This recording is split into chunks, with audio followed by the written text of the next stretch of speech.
In this video, I'm going to be going through some advice from the community and from myself for returning players getting back into the game in 2023. There's a lot of things that have changed in the past year or two for RuneScape, so if you've taken a break at any point during that, you could have missed quite a lot of stuff. This will, of course, translate across to newer players as well. If you are looking for newer player advice too, this could still be useful for you. However, this is going to be mostly focused on returning players, and I will do a part 2 for new players very soon. So that being said, if you enjoyed the video, leave a like, sub to the channel if you are new around here. If you want to support the channel and get some Patreon only content, there's a link in the description where you can support me and get access to that. But otherwise, let's go. Okay, so the advice from this video mainly is going to be coming from the community itself. I put a question out on my YouTube community section and I asked people, what tips or advice would you give to returning players for RuneScape in 2023? The example I gave is there has been a ton of new updates during 2022 that provide huge quality of life, such as the Ring of Vigor passive effect, and you should look into unlocking these. Now I'm going to talk about that very shortly as well, but that is the example I gave, and so the comments down below will be advice given to players from players, so hopefully you find that useful. Anyway, let's start off by talking about the example that I did give. Final heads up, the background footage, you can probably ignore it. It's probably not relevant for most of the time. It's just to keep your eyes happy. So in 2022 and leading at actually the beginning of 2023 as well, a lot of quality of life changes have been made into the game. I specifically mentioned in the example the passive Ring of Vigor. For anyone who played in the past and is returning now, you will know that the Ring of Vigor is an item that you would equip before using an ultimate ability such as Sunshine or Death Swiftness or any ultimate ability in that case, or weapon special attack, to save yourself some adrenaline. However, a recent quest actually allowed you to upgrade this into a passive effect, meaning that everybody should absolutely go ahead and unlock this. If I remember, which I hopefully will this time, I will leave some links in the description of some useful things for these quality of life things that you should definitely look into and try to unlock and work on. These will include the passive Ring of Vigor, the Infernal Puzzle Box, which is released with the Zamorakian Undercity or Elite Dungeon 4, the new Best in Slot Capes from Zook, working on your fort, which has just been released with Fort Farin 3, the Garden of Carid, which was released in November, the rework to the Wilderness, which was released in October. I would also advise taking a look at the revised death costs, as this is quite important. Death costs have changed this year, and it's definitely an interesting thing to take note of. There's many more things as well, but what I will do is I will leave a link in the description, like I say, to these things that I think are worth talking about and any extras I can think about as well. I'll also leave a link to all of the updates posts for the entirety of 2022. That way, if you did take a full year break or if you took like 6 months or something, you can go back and check what was released in at that time. Okay, with that being said, let's move on to the advice from the community. The first one we have here is from Cage. I'm going to say it's Cage. If I've said this wrong, I am so sorry. You say your biggest tip as someone who came back to the game not all that long ago, which is freaking epic, so thank you for sharing. Pick a goal, one, and work to it. There is so much to do, and all at once it becomes overwhelming, and you put in 10% effort to each of them, and they never get done. So focus on an end goal and see it through. This is actually really good advice, and it's not necessarily even just end game stuff. So when they say an end goal, this doesn't necessarily just mean, I assume at least, that it doesn't necessarily mean like end game. You don't have to focus directly on end game straight away. What they're saying is like pick something that you want to do, and then work on that and get it done. So you don't want to pick up like 100 different tasks at once, especially as a returning player when there's a load of different things you can do, and then have them all kind of partially completed. So what you want to do is get back and then make a list of a few things you want to do, but then pick one from that and see it through and get it finished. This way you'll see progress and you'll actually feel like you're getting somewhere, because RuneScape is a sandbox MMO and there is so much stuff that you can be doing in game that absolutely just makes you like feel overwhelmed as hell when you're trying to manage it all before you're ready to do so. Obviously, eventually you're going to pick a few tasks that you're going to log on each day, and you're probably going to take advantage of, I want to do this and this and this, and this is my regular thing that I do to progress my account. But when you're just returning to the game, it is absolutely going to be worthwhile picking the certain things that's going to get your character to where you want to be and then completing them from start to finish. That way you know you're going to get it done. You'll get that sense of achievement as well. Whereas if you only like partially complete 7 things, after a week you might feel like, oh, I've not really got anywhere. Okay, I'm tired of this, and then you may move on and get a little bit bored. So this is actually pretty good advice, so thank you very much for sharing, and let's move on to the next one. This next comment is absolutely brilliant and says, start customizing your keybinds, even a little at a time. Once you get into 2+ bars, it can be overwhelming to think about. Start from where you rest your hand at. It helps in combat and skilling. Okay, so what they mean by 2+ bars is you get your action bar, which everybody will have, especially when you come back to the game, whether you played a little while or whether you're a new player, even this applies to you as well. This is actually this is super freaking important in my opinion, is as you are sort of building your interface up and getting into the game and doing more things, you should absolutely be keybinding things gradually, at least like one thing here and there when you think about it. If something can be keybound and it is something that you're going to be doing quite a lot, I would suggest keybinding this thing. And that's very important, especially for combat and stuff like this, because keybinds are going to make your life so much more convenient at a later date. Getting used to using your keybinds in this game is probably one of the most efficient things you can do, things that are going to save you a lot of hassle in the future rather than having to click everything in the long run. But if you come back and then you add 5 action bars to your screen and then suddenly you're like, right, I need to keybind all of my abilities now, and I need to keybind all of my items now and all of this other things, suddenly this task of keybinding all your stuff becomes incredibly difficult. It takes a lot of effort. It isn't easy to do. But if you just do this gradually as you come in and you're like, I need to start using this now. I need to add this weapon or this item to my action bars. I can do that. And then you right click where you keybind, where you slot it into your action bar, and then you right click and you press set keybind and you do it. And do what makes sense as well. Another tip I would suggest with this is if you're using an ability, or if you're using a defensive ability, for example, use a key, 1, that is comfortable, but 2, that makes sense. If you're using devotion, you could put it on D. If you're using resonance, you could put it on R or something. If you're putting your food keybind, you could put it on F. This way, in your head, it kind of makes sense, and it makes remembering stuff easier. But yes, gradually keybind your stuff over time. If you can, it's definitely better to do it like this rather than dumping all at once. And like this person says, combat and skilling, it helps for both of them. It helps for loads of things. You can use keybinds for skilling a hell of a lot as well, so it's not just for combat. This next comment comes from Mr. Fro TW, and you say, look things up. RuneScape is a wiki game, and there's no shame in looking things up. Don't spend a week achieving that which can be done in an hour just because you're stubborn. In fact, you had 2 other things in here as well, and we're going to talk about them, but we're going to go through your whole comment because all 3 of them are just really good. So yes, the RuneScape wiki is a tool that everybody should use, and let me tell you, for you returning players and even newer players, if you're watching this still as well, the RuneScape wiki is used by all players. Like, all current players are still using the RuneScape wiki, probably on a daily basis, to look things up, because the game has so much stuff, it is so confusing, and there's a hell of a lot of things to remember. People use the wiki to fact check stuff, to use quest guides, to find out what gear to get next, to find out how to level up their things, how to do many different things. YouTube is a great tool as well, but the RuneScape wiki is all there. It's all written out. You can just go and you can just check it out. You should definitely keep this as an advantage that you're going to take advantage of.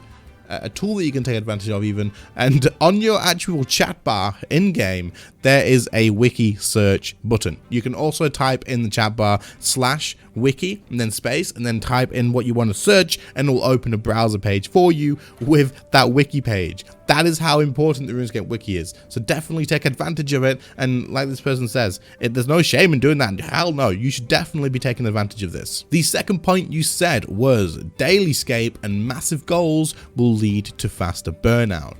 Do only the dailies, weeklies, or monthlies that you want to, and set smaller goals even if you have a major goal in mind. This is insanely good advice, especially for a returning player, because when you return to the game, you're going to notice that there is a lot of dailyscape stuff to do. Now, by dailyscape, what this person means is dailies, weeklies, and monthly activities that you need to keep on top of. They're going to give you different sort of rewards. So you've got your dailies, like your daily challenges, which gives you experience and treasure hunter keys and unlock different things. Then you got your weeklies that can be like different events and games, and your monthlies like your oyster and other distractions and diversions that take you away to go and do stuff. You've got the wilderness events now as well. There's so many different things to keep on top of, and it does feel overwhelming and kind of stressful. But when this person says do only the ones that you want to, don't pressure yourself into having to do all of these straight away.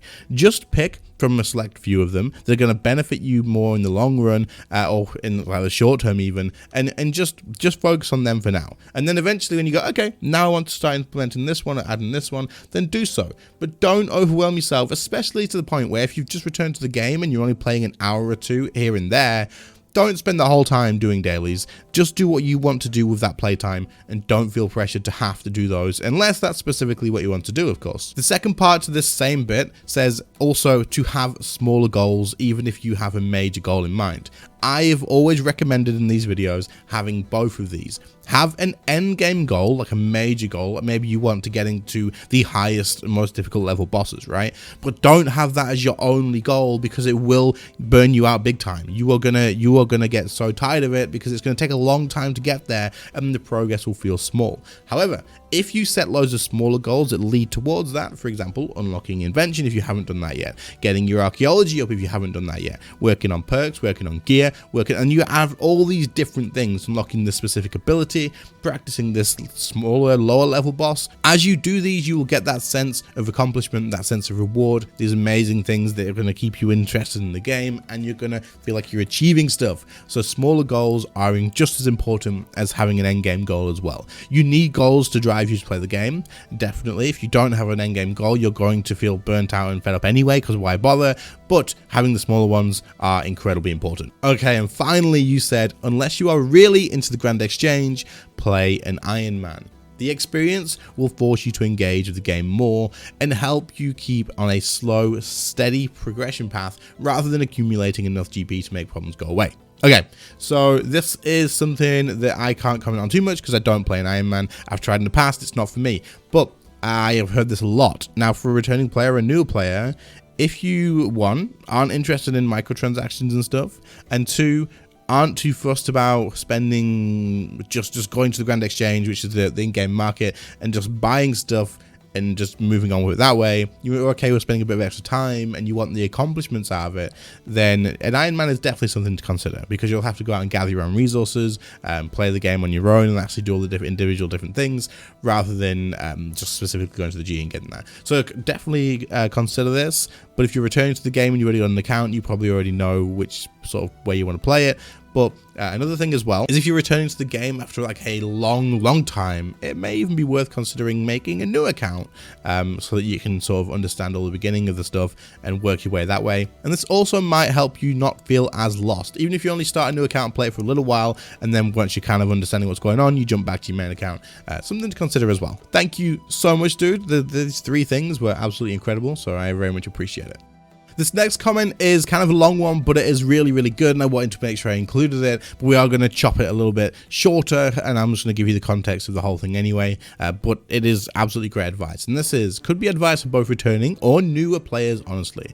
And you say, one of the best things I think someone can do is find a clan or a friends chat. You can of course do everything you want by yourself, totally single player, but having a group can have so many benefits, guides and mainstream ways to figure out methods of training, money making, or how to learn new content. They're great, but having a clan or friends chat allows you to actually draw on so many personal experiences that can help you out in the long run. So what they're saying here is more or less, you should definitely work on getting into some sort of community in the game. It's an MMO at the end of the day, and while RuneScape is a MMO that kind of plays like a single player game in some aspects as well, it is still going to be important for you to get involved in a community such as a clan, such as even a Discord server or a friends chat. These things are super helpful because you can just ask questions here and there if you don't understand something, even if you've looked up in the wiki already or something like that. You can get involved and do PVM or groups or events or anything with loads of people in the clan as well. And making friends that you actually look forward to playing the game with here and there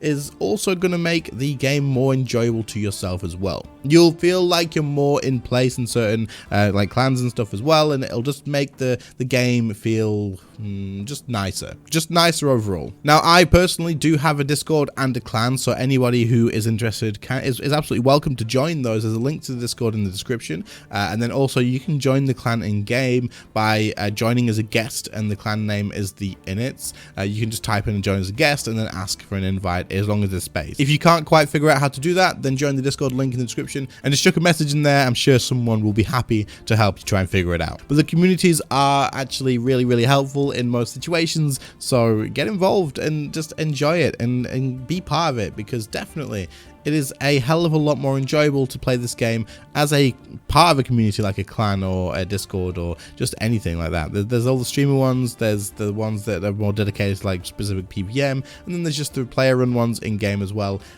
It's really a big part of the game that you should definitely get involved into. The next few tips that I saw quite a lot, so I'm not going to include any of the comments, I'm just going to say thank you to everybody who shared this sort of thing, is not to rush the game, not to obsess over efficiency, just play however you want to play and focus on your own playstyle. And this is advice that I gave last time as well, and said if someone comes up to you and says, hey, you're doing this wrong, but that's how you want to do it, you're enjoying it, you're having fun, tell them to leave you alone, and that's how you want to do it. Because if you are not that fussed about efficiency, you just want to play the game, you want to enjoy the game, then take advice on board if someone's giving you it, but if at the end of the day, if you're like, nah, I'd rather do it this way instead, then just do it the way you want to do it. One final thing I want to mention and make sure everybody who is returning to the game is aware of, the wilderness has been changed. Now, this also means that there is an opt-in or opt-out option for PvP. It is important to know that there are certain items in the game, such as the demonic skull or cursed energy, that will force a skull upon you and force you to opt in to PvP. These are used to lure players or scam players or whatever you want to call it, so keep your eye out for these. If you're going to be entering the wilderness, please ensure that you are opted out of PvP. Again, I will link something in the description about this, as I don't want people to be returning to the game, getting lured very easily, and then losing all of their stuff because they are still trying to figure out how the wilderness safety actually does work. But anyway, with those things in mind, hopefully you guys find the advice in this video from the community and myself to have been pretty damn useful. I really do hope so. But other than that, guys, welcome back to the game. If you have any other questions, leave them in the comments down below. I'm sure people will reply to them, and I will reply to as many as I can as well. And also, if you have any other questions at all that don't get answered, then there is a link to the Discord, like I said in the description. There is also the option to send me a direct message. My DMs are always open for anybody. You're absolutely welcome to message me and ask any questions there, and I will reply as soon as I can. Sometimes it might take a day or two for me to go through my message requests and stuff, but I will go through them and I will reply to you at some point. So hopefully that also helps you guys out. Anyway, that brings us to the end of this video. For anybody who is interested, there is a Patreon link in the description where I'm going to be creating specifically unique content for patrons only. So I'll be editing up streams and stuff like that, and I'm planning on posting probably one every week or two if I can, and then eventually it'll build up into a big library of other videos that you guys can get access to there. So if you want to chuck $1 on that and sign up to there, then you can get access to all of that sort of stuff. But otherwise, guys, I wanted to just say thank you to the current patrons, the current channel members who do support the channel and help me stay full-time. You guys help out so much. It is appreciated so freaking much for helping me do this like all the time. Thank you. But anyway, guys, thank you so much for watching. I hope this video did help you out. Sub if you're new around here, leave a like if you enjoyed, and I'll catch you all in the next one. See you later, guys. Bye.